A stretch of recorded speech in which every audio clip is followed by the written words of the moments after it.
Hello friends, welcome to my channel Excellent Coaching. We were doing steps in conducting research and today we'll start with the second step, that is collection of data. So what is a data? It is the specific information which you collect about a person whom you are going to research on, and the person which you are whom you have selected to research on should be specified in your research. So the subjects or the participants, you may call either subjects or participant, you have to decide on which particular collection of people you are going to do your research on. So either it will be the group of students or certain office going population or certain group of teachers or anything, whichever you are going to do, you have to specify those participants, from where do they belong, from what are the age of the participants, what is the average age.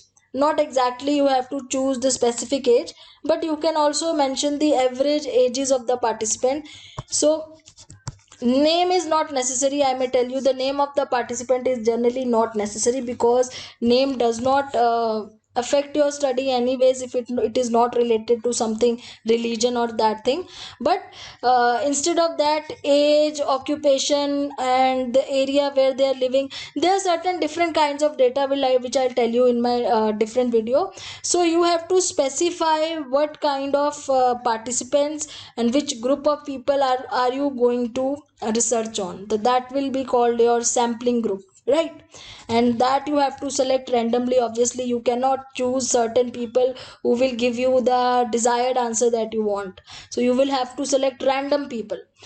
Now second, decide the method of data collection. How will you collect the data about the behavior I am talking about, not about their particular the data which I was talking earlier here, not about this data.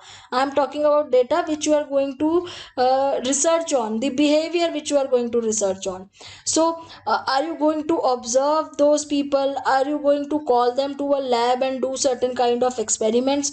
Are you going to experiment in the field only? What kind of observation will you do? Will it be participant or non-participant?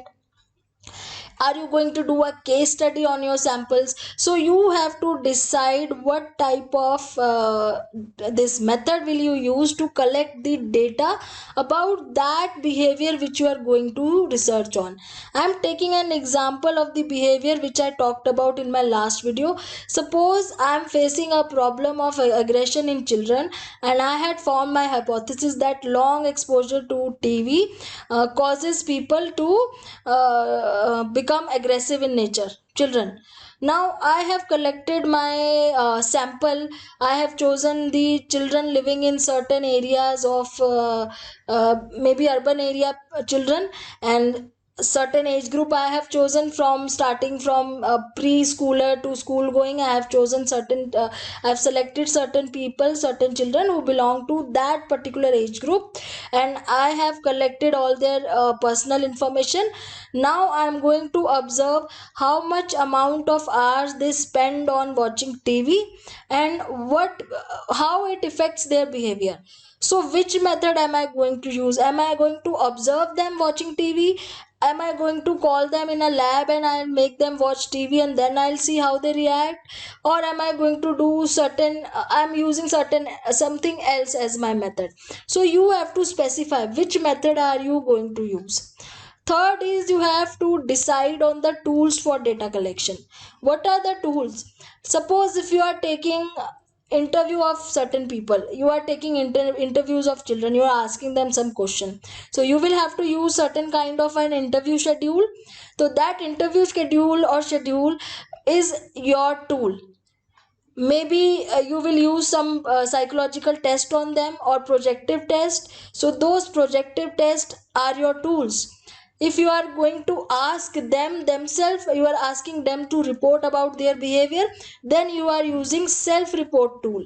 So these are different tools which you will use to find out the data that you want to collect.